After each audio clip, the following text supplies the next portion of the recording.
அனைவருக்கும் வணக்கம். என்னுடைய பேர் ரோஜா. எனக்கு இப்போது 24 வயசு ஆகுது. நான் சென்னையை சேர்ந்தவள். அங்கேயே படித்து முடித்து இப்போது ஒரு அலுவலகத்திலும் வேலை செய்கிறேன். என் வீட்டில் அப்பா, அம்மா மற்றும் எனக்கு ஒரு அக்காவும் உள்ளார்.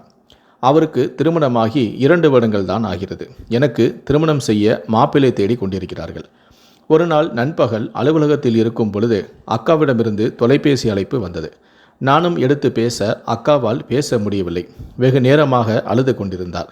எனக்கும் பதட்டமாகி என்ன ஏதுவென்று புரியாமல் அலுவலகத்திலிருந்து நேராக அவளுடைய வீட்டிற்கு சென்று விட்டேன். அங்கு சென்று பார்க்க அவர்கள் வீட்டின் முன்னே சில உறவினர்கள் கூடியிருந்தனர். எனக்கு பதட்டமாகி உள்ளே சென்று பார்க்க அங்கே அக்காவின் கணவர் வெள்ளை துணியால் மூடப்பட்டு பிணமாக கிடந்தார். எனக்கு உயிரே போய்விடும் போல் இருந்தது. அக்கா அவரின் அருகே அமர்ந்து அழுது கொண்டிருந்தார். நானும் துக்கம் தாங்க முடியாமல் அக்காவை பார்த்து அழுது கொண்டே அவளின் அருகில் சென்று அமர்ந்தேன். வீட்டிலிருந்த அனைவருமே அக்காவை சமாதானம் செய்து கொண்டிருந்தனர். அக்காவின் கணவருக்கு ஒரு தங்கையும் ஒரு தம்பியும் உள்ளனர். தம்பி சில தினங்களுக்கு முன்புதான் வெளிநாட்டிற்கு சென்றான். அவரின் இறப்பு குடும்பத்தை நிலைகுலைய வைத்தது. பின்பு நானும் துக்கமாக அருகில் இருந்தவரிடம் எப்படி ஆனது என்று விசாரிக்க அவர்கள் மோட்டார் சைக்கிளில் வரும்பொழுது விபத்து நடந்ததாக தெரிவித்தனர். அக்காவும் வெகு நேரமாக அழுது கொண்டிருந்தார். யாராலும் அவரை சமாதானப்படுத்த முடியவில்லை. பிறகு நான் எனது வீட்டிற்கும் தகவலை தெரிவிக்க அவர்களும் பதறிப்போய் சில நிமிடங்களிலேயே வந்துவிட்டனர். பின்பு அம்மாதான் அவளை சமாதானம் செய்தார். சில மணி நேரங்களில் அக்கா கணவரின் உடலை எடுத்துச் சென்று இறுதி சடங்குகள் அனைத்தும் முடிந்தன. ஆனாலும் அக்காவின் துக்கம்தான் குறையவில்லை. வெகு நேரமாக அழுது ஒரு கட்டத்தில் மயக்கமடைந்தார். 2 நாட்களாக எதுவும் சாப்பிடவும் இல்லை. எப்பொழுதும் அழுகையும் சோகவுமாக இருந்ததால் அவளின் உடல்நிலையும் மிகவும் பாதிக்கப்பட்டது. நானும் அலுவலகத்திற்கு விடுமுறை சொல்லிவிட்டு அவளுடன் தான் இருந்தேன். பிறகு எங்கள் குடும்பத்தினர் பேசி அக்காவை தங்களுடன் அழைத்துச் செல்ல முயற்சி செய்தோம். ஆனால் அக்காவோ வர மறுத்து விட்டாள். என் கணவரின் அன்பும் பாசமும் இந்த அறை முழுவதும் நிரம்பி கிடைக்கிறது. அதை விட்டுவிட்டு என்னால் வர முடியாது, நீங்கள் சென்று விடுங்கள் என கூறிவிட்டாள். நாங்களும் அதற்கு மேல் ஒன்றும் பேச முடியாமல் எங்கள் வீட்டிற்கு வந்துவிட்டோம். இருந்தாலும் எங்களுக்கு அக்கா எப்படியெல்லாம் கஷ்டப்படுவாள் என்று நினைக்கும் பொழுது எங்களால் நிம்மதியாக இருக்க முடியவில்லை. 2 நாட்கள் கழித்து மீண்டும் அக்கா வீட்டிற்கு சென்றேன். அங்கு கண்ட காட்சி என்னை அதிர்ச்சியும் கோபமும் அடைய வைத்தது. காரணம், எனது அக்காவை அவரது மாமியார் திட்டிக் கொண்டிருந்தார். உன்னால் தான் எனது மகனின் உயிர் பயிர் போரி விட்டது. நீ எப்பொழுதும் எங்கள் வீட்டிற்கு வந்தாயோ அப்பொழுதிருந்தே எங்களின் நிம்மதியை பறிபோய் விட்டது. இப்பொழுது மொத்தமாக அவனும் சென்று விட்டான். அதற்கெல்லாம் காரணம் நீதான் என்று வசைப்பாடி கொண்டிருந்தார். அக்காவும் தலை குனிந்தபடி அழுது கொண்டிருந்தாள். இதை கேட்டு எனக்கு கோபத்தை கட்டுப்படுத்த முடியவில்லை. உடனடியாக சென்று அக்காவை அணைத்து கொண்டு பின் மாமியாரிடம் கோபப்பட ஆரம்பித்தேன். உங்களுக்கு ஒரு மகன் இறந்தது வருத்தமாக இருக்கலாம், ஆனால் இவளுக்கு மொத்த வாழ்க்கையும் போய்விட்டது. பெரியோர்களாக இருந்து கொண்டு அவளுக்கு ஆறுதலாக இருப்பீர்கள் என்று நினைத்தேன். ஆனால் அவளை மேலும் மேலும் காயப்படுத்துகிறீர்களே, நீங்கள் எல்லாம் ஒரு பெண்தானா என கோபத்துடன் கத்தினேன். அதற்கு அவளுடைய மாமியாரும், அவ்வளவு அக்கறையாக இருந்தால் உனது அக்காவை உன்னுடன் அழைத்துச் செல். இவள் இதற்கு மேலும் இங்கு இருக்க வேண்டாம் என என் மகனே போன பிறகு மருமகளை சுமப்பதற்கு நாங்கள் தயாராக இல்லை. இப்பொழுதே அழைத்துச் செல் என்று பதிலுக்கு அவரும் கத்தினார். நானும் அக்காவிடம், அக்கா இதற்கு மேலும் இங்கு இருக்க வேண்டாம். நீ எவ்வளவுதான் அவர்களுக்கு நன்மையை செய்திருந்தாலும் கடைசியில் அவர்களின் குணத்தை காட்டிவிட்டார்கள். நீ நமது அப்பா அம்மாவோடு வந்துவிடு. மீண்டும் இங்கிருந்தால் உன்னை மனதளவில் காயப்படுத்தியே கொன்று விடுவார்கள். தயவுசெய்து வந்துவிடு என்று அழுது கொண்டிருந்தேன். ஆரம்பத்தில் அக்காவும் நான் வந்துவிட்டால் என் கணவுடன் வாழ்ந்த நினைவுகள் பறிபோய்விடும், என்னை இப்படியே விட்டுவிடு என்பது போல பேசி கொண்டிருந்தாள். ஆனால் எனக்கு மனம் இல்லாமல் மீண்டும் மீண்டும் அவளை வற்புறுத்த ஒரு கட்டத்தில் அவளும் வருவதற்கு சம்மதித்தும் விட்டாள். நானும் அவளை அழைத்து கொண்டு எனது வீட்டிற்கு வந்துவிட்டேன். என்னையும் அக்காவையும் பார்த்த எனது அப்பா அம்மா மிகவும் சந்தோஷம் அடைந்தனர். காரணம், நமது கண்முன்னே நமது பிள்ளை இருப்பாள் என்று நினைத்தது மட்டுமல்லாமல் அவளை கண்ணும் கருத்துமாக பார்த்தும் கொண்டனர். எனது அக்காவை பற்றி சொல்ல வேண்டுமானால் என்னதான் மூர்த்த பிள்ளையாக இருந்தாலும் எனக்கு இருக்கும் விவரம் கூட அவளுக்கு கிடையாது. எதையும் எளிதாக நம்பியும் விடுவாள். எனது அம்மாவைப் போல பக்தி, சாஸ்திரம், சம்பிரதாயம் என பேசிக்கொண்டே இருப்பாள்.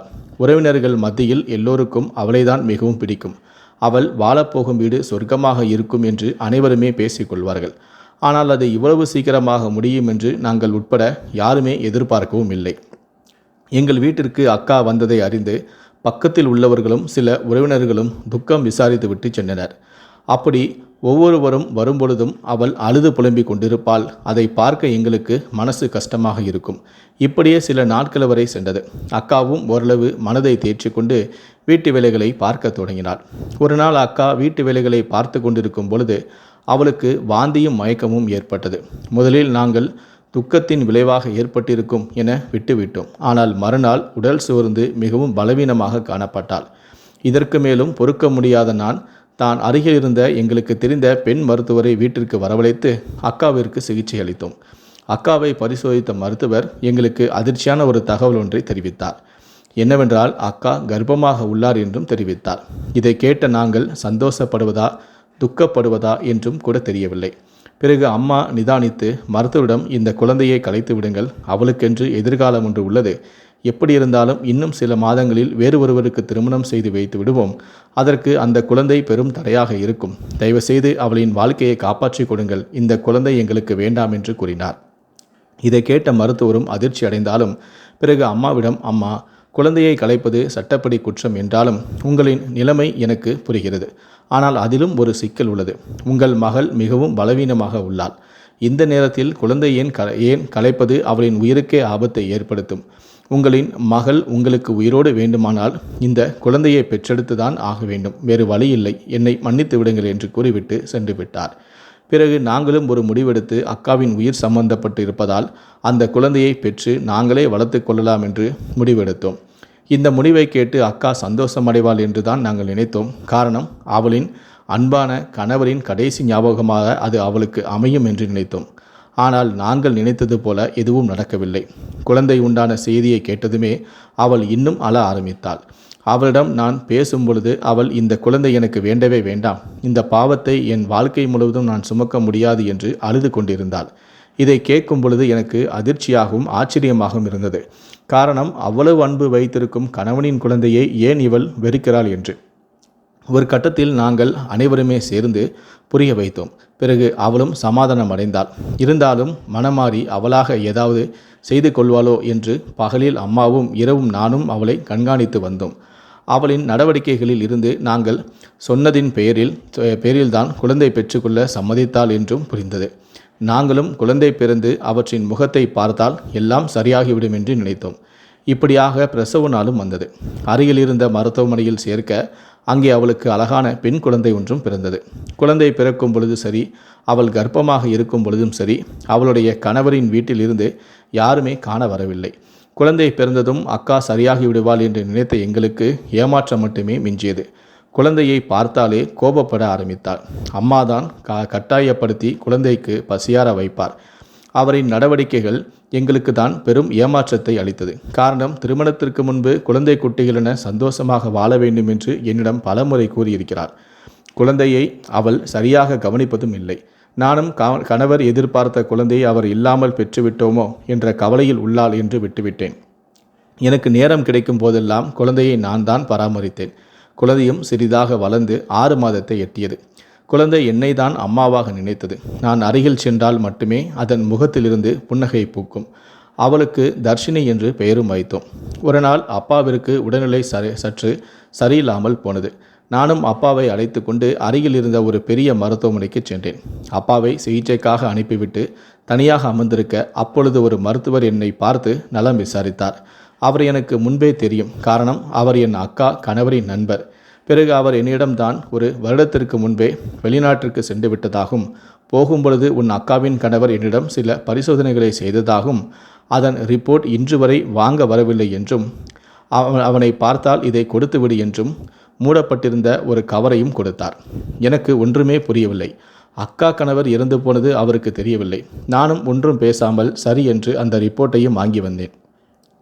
பிறகு எனக்குள்ளாக ஒரு ஆர்வம், அதில் என்னதான் உள்ளது என்று திறந்து படித்து பார்த்தேன். அப்படி படித்த எனக்கு பெரும் அதிர்ச்சியாக இருந்தது. காரணம், அதில் அக்காவின் கணவர் எப்பொழுதுமே குழந்தை பெற்றுக்கொள்ள முடியாது என்று குறிப்பிடப்பட்டிருந்தது. இதை பார்த்த எனக்கு மயக்கமே வந்துவிடும் போல் இருந்தது. அக்காவின் கணவருக்கு குழந்தை பிறக்காது என்றால் இப்பொழுது இருக்கும் குழந்தை யாருடையதாக இருக்கும் என்று யோசித்து குழம்பி போனேன். ஒரு கட்டத்தில் தவறாக சிந்திக்க ஆரம்பித்தேன். அந்த வீட்டில் இருப்பது மாமனார் மட்டும்தான். ஒருவேளை அவருடன் ஏதாவது என்று யோசிக்க நானே கேவலமாக உணர்ந்தேன். காரணம், என் அக்கா அப்படிப்பட்டவள் அல்ல. மற்றொரு ஆணி என்றால் கணவரின் தம்பிதான். ஆனாலும் அவர் இப்பொழுது இங்கு இல்லை. அவரும் வெளிநாட்டுக்கு சென்று விட்டார். ஒருவேளை வெளியில் வேறு யாருடனாவது பழக்கமாக இருக்குமோ என்று கூட யோசித்தேன். அதற்கும் வாய்ப்பில்லை. கணவர் இல்லாமல் அவள் எங்கும் வெளியே சென்றதும் இல்லை. பலவராக யோசித்து யோசித்து எனக்கு தலைவலி வந்தது தான் மிச்சம். அந்த ரிப்போர்ட்டை வைத்து பார்க்கும் பொழுது அக்கா தவறு செய்து விட்டாள் என்று மட்டும் புரிந்தது. அப்படி இல்லை என்றால் ஒருவேளை அவளை கட்டாயப்படுத்தி யாரேனும் எதுவும் செய்துவிட்டார்களோ என்றும் கூட தோன்றியது. எதுவாக இருந்தாலும் இதை பற்றி அக்காவிடமே கேட்டுவிடலாம் என முடிவெடுத்தேன். எனக்கு இப்பொழுதுதான் புரிந்தது அந்த குழந்தையின் மீது அக்கா எதற்காக பாசமாக இல்லை என்று. வீட்டில் அனைவரும் இருந்தாலும் அதற்கான வாய்ப்பும் கிடைக்கவில்லை. சில நாட்கள் கழித்து எனது அப்பாவும் அம்மாவும் கிராமத்தில் நடக்கும் முக்கியமான திருமணத்திற்கு செல்ல வேண்டியிருந்தது. என்னை அழைக்க 2-3 நாட்கள் ஆகும் என்பதால் நான் வரவில்லை என்று கூறிவிட்டேன். பிறகு இருவருமாக சென்று விட்டனர். மறுநாள் நானும் முக்கியமான வேலையாக அலுவலகத்திற்கு செல்ல வேண்டியிருந்தது. போகும் பொழுது அக்கா என்னிடம் எனது குழந்தையை என்னையும் நன்றாக பார்த்து கொண்டதற்கு மிகவும் நன்றி என்றாள். எனக்கு அவள் கூறியது ஒன்றும் புரியவில்லை. நானும் அதெல்லாம் ஒன்றுமில்லை என்று இருந்த அவசரத்தில் அலுவலகம் சென்று விட்டேன். அங்கு சென்ற பிறகுதான் எனக்கு ஒரு மாதிரியாக இருந்தது. ஏனென்றால் அக்கா எப்பொழுதுமே அப்படி கூறியதில்லை. எனக்கு ஒன்றுமே புரியாமல் ஒரு வேளையும் ஓடவில்லை. ஒருவேளை அக்கா ஏதேனும் தவறான முடிவு எடுத்து விடுவாளோ என்று கூட தோன்றியது.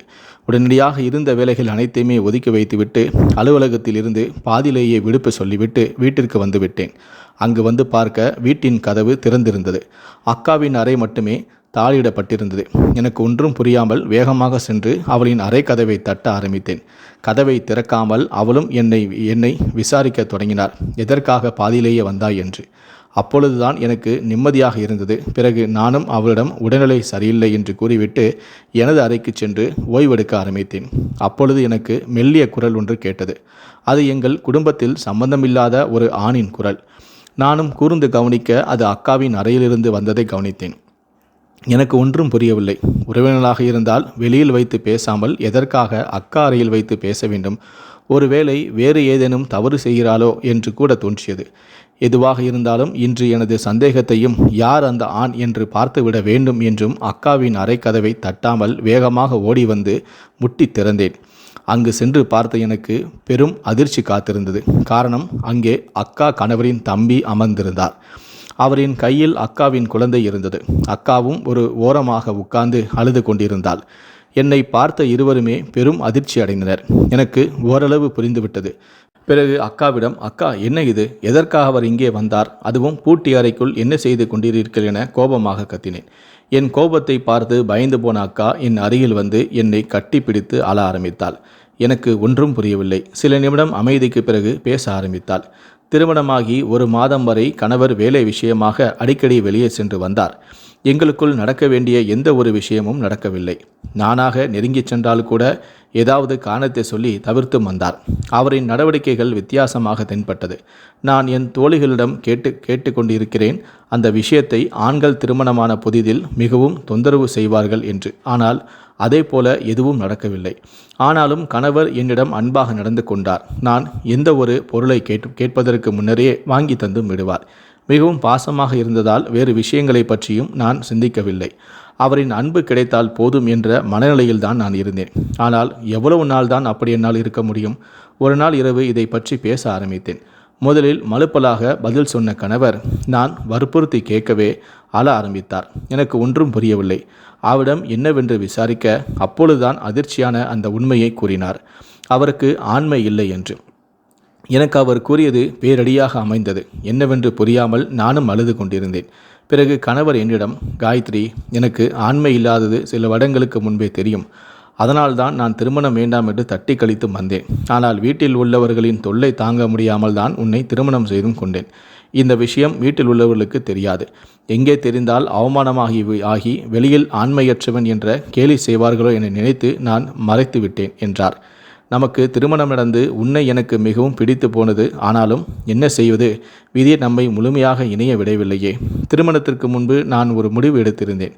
என்னவென்றால், திருமணமாகி சில மாதங்கள் வரை வாழ்ந்துவிட்டு பிறகு உண்மையை சொல்லி சமாதானமாக பிரிந்து விடலாம் என்று. அதற்கு இப்பொழுது நேரமும் வந்துவிட்டது. இன்னும் சில மாதங்கள் வரை என்னை நல்ல நண்பனாக நினைத்து என்னோடு வாழ். பிறகு ஏதேனும் ஒரு காரணங்களை சொல்லி விவாகரத்து செய்து கொள்ளலாம். அதன் பிறகு உனக்கு பிடித்தாறு போல வேறு ஒருவரை திருமணம் செய்து கொண்டு சந்தோஷமாக வாழ்க்கையை தொடங்கு. என்னால் உனது சந்தோஷம் பாதிக்கப்படக்கூடாது. வாழ்க்கை முழுவதும் என்னை திருமணம் செய்து கொண்டு நீ கஷ்டப்படுவதை என்னால் பார்த்து கொண்டு இருக்கவும் முடியாது. உன்னை ஏமாற்றி திருமணம் செய்து கொண்டது என்னுடைய தவறுதான். எனக்கு வேறு வழியும் தெரியவில்லை. உனது வாழ்க்கையை வீணடித்ததற்கு என்னை மன்னித்து விடு என்று அழுது கொண்டே மன்னிப்பும் கேட்டார். அவர் அழுவதை பார்த்து எனக்கு மிகவும் கஷ்டமாகி போனது. நானும் அவருக்கு ஆறுதல் கூறினேன். பிறகு இந்த ஒரு சந்தோஷம் கிடைக்கவில்லை என்றால் என்ன, உங்களின் அன்பு மட்டும் போதும் என்று சமாதானப்படுத்தி கூறினேன். ஆனால் அவர் கேட்கவில்லை. சில மாதங்களுக்கு பிறகு விவாகரத்து செய்துவிடலாம் என்று முடிவில் இருந்தார். நானும் அவரிடம் புரிய வைத்து நான் பார்த்து கொள்கிறேன் என்று ஆறுதல் கூறினேன். பிறகு 1 வருடங்கள் வரை அப்படியே சென்றது. ஆனாலும் கணவர் என் மேல் பாசமாகவும் அன்பாகவும் தான் நடந்து கொண்டார். எனக்கு அதுவே பெரிய சந்தோஷமாக நினைத்தேன். கணவர் வீட்டில் மாமியாரை தவிர மற்றவர்கள் அன்பாக பழகினார்கள். மாமியார் மட்டும் எப்போதாவது கோபப்படுவார். அதுவும் கணவரின் தம்பி நல்ல நண்பனாக பழகினார். வெளியே நடக்கும் எந்த ஒரு விஷயமாக இருந்தாலும் முதலில் என்னிடம்தான் கூறுவார். அந்த அளவிற்கு நல்ல முறையில் பழகினார். சில நாட்களாக நான் சோகமாக இருப்பதை கணவரின் தம்பி கவனித்து விட்டார். என்னிடம் மீண்டும் மீண்டும் கேட்க தொடங்க நானும் சமாளித்து வந்தேன். ஒரு கட்டத்தில் அவரின் தொந்தரவு தாங்க முடியாமல் நானும் எனது சோகத்தை யாருடையாவது பகிர்ந்து கொள்ளலாம் என்று கூட தோன்றியது. ஒரு நாள் என் கணவரை பற்றிய உண்மையை அவரிடம் அழுது கொண்டே கூறினேன். அவரும் அதிர்ச்சி அடைந்து என்னை சமாதானம் செய்தார். பிறகு அனைத்தும் சரியாகிவிடும் என்றும் ஆறுதலாக கூறினார். எனக்கு இது சற்றும் ஆறுதலாக இருந்தது. பிறகு சில மாதங்கள் கழித்து வீட்டில் யாரும் இல்லை. அனைவரும் வெளியில் சென்று விட நானும் கணவரின் தம்பியும் மட்டுமே இருந்தோம். இரவு நேரத்தில் இடி மின்னலுடன் மழை பெய்து மின்சாரமும் தடைப்பட்டது. விளக்கை ஏற்றலாம் என்று இருட்டில் சமையல் அறைக்கு வர நேரடியாக கணவரின் தம்பியும் வந்துவிட்டார். இருட்டாக இருந்ததால் இருவருக்குமே ஒன்றும் புரியவில்லை. தட்டு தடுமாறி இருவரும் ஒருவர் மேல் ஒருவராக கீழே விழுந்தோம். எனக்கு அப்பொழுது என் மேல் மின்சாரம் பாய்ந்தது போல உணர்ந்தேன். அவருக்கும் அப்படிதான் இருந்தது. சில நிமிடங்கள் வரை என்ன நடந்தது என்பதை புரியவில்லை. அவரும் அவரின் இளமையை என்மேல் காட்டத் தொடங்கினார். நானும் என்ன நடக்கிறது என்று யோசிக்க மனமில்லாமல் வேறு ஒரு உலகத்தில் மிதக்கத் தொடங்கினேன். எங்களுக்குள் எது நடக்கக்கூடாதோ அது நடந்துவிட்டது. எல்லாம் முடிந்த பின்புதான் நானே சுயநினைவுக்கு வந்தேன். வந்தவுடன் தான் தெரிந்தது நான் எவ்வளவு பெரிய அசிங்கத்தை செய்துவிட்டேன் என்று. இரவு முழுவதும் அதையே நினைத்து அழுது கொண்டிருந்தேன். அவர்தான் அருகில் அமர்ந்து எனக்கு ஆறுதல் கூறிக்கொண்டே இருந்தார். அவரும் அப்படி நடந்து கொண்டதை நினைத்து கேவலமாக தான் உணர்ந்தார். 2 நாட்கள் வரை யாரிடமும் முகத்தை பார்க்க பிடிக்கவில்லை. அதுவும் கணவரை பார்க்கும் பொழுது அவருக்கு தவறு செய்து விட்டோமே என்று குற்ற உணர்ச்சியே உண்டானது. கணவரின் தம்பியும் அப்படிதான் 2 நாட்களாக வீட்டிற்கு வரவே இல்லை. பிறகு சில நாட்களிலேயே எனது முகத்தை பார்க்க முடியாமல் வெளிநாடு சென்று விட்டார். போகும் பொழுது அப்படி நடந்ததற்கு என்னை மன்னித்து விடுங்கள் என்று கூறிவிட்டு தான் சென்றார். நானும் ஒரு கட்டத்தில் கணவருக்கு செய்த குற்ற உணர்ச்சியால் தவித்து கொண்டிருந்தேன். இதை பற்றி கணவரிடமும் கூறி மன்னிப்பும் கேட்கலாம் என்று தான் நினைத்திருந்தேன். ஆனால் விதி விடவில்லை. நான் உண்மையை சொல்லும் முன்னரே என் கணவர் விபத்தில் இறந்து விட்டார். அதைவிட அதிர்ச்சியான சம்பவம், அவர் இறந்த பிறகுதான் எனக்கே தெரிய வந்தது நான் கர்ப்பமாக உள்ளேன் என்று. அதன் பிறகுதான் நமது வீட்டிற்கும் வந்துவிட்டேன். இந்த குழந்தையும் நான் செய்த பாவத்திற்கு பிறந்தது என்று நினைத்தேன். அதனால்தான் அதன் மேல் அன்பாக இருக்கவும் முடியவில்லை. நமது வீட்டிற்கு வந்த பிறகுதான் கணவரின் தம்பியும் வெளிநாட்டிலிருந்து தொடர்பு கொண்டு பேச ஆரம்பித்தார். என்னை திருமணம் செய்து கொள்வதாகவும் நமது குழந்தையை நானே பார்த்து கொள்கிறேன் என்றும் உறுதியளித்தார். ஆனால் எனக்கு விருப்பமில்லை. காரணம், எங்கே கணவரின் தம்பியை திருமணம் செய்து கொண்டால் அவரின் வீட்டிலும் நமது உறவினர்களும் தவறாக பேசுவார்களே என்று நினைத்தேன். ஆனால் அவரிடமும் மறுத்துவிட்டேன். 2 நாட்களுக்கு முன்னர் தான் நான் வெளிநாட்டிலிருந்து வருவதாகவும் உன்னையும் குழந்தையும் அழைத்து சென்று வேறு எங்கேயாவது வாழலாம் என்றும் கூறினார். நானும் குழந்தையின் எதிர்காலத்தை நினைத்து அரைகுறை மனதாக சம்மதித்தேன்.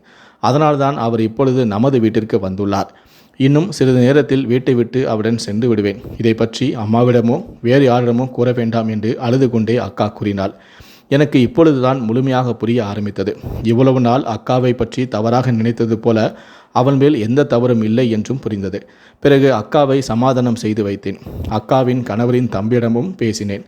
அவரும் முழு மனதாக அக்காவை ஏற்றுக்கொள்வதாகவும் கூறினார். பிறகு நான் அவரிடம், அக்காவை திருமணம் செய்து கொள்வது சந்தோஷம்தான், ஆனால் வேறு எங்கும் செல்ல வேண்டாம். அனைவரிடமும் பேசி நான் உங்களுக்கு திருமணம் செய்து வைக்கிறேன். அடுத்தவர்கள் என்ன பேசுவார்கள் என்று நினைக்காதீர்கள். இது உங்களுடைய வாழ்க்கை. உங்களின் வாழ்க்கையை வேறு யாராலும் வாழ முடியாது. ஆனால் ஒரு நிபந்தனை, திருமணமான பிறகு உங்கள் வீட்டில் அவள் வாழ வரமாட்டாள்.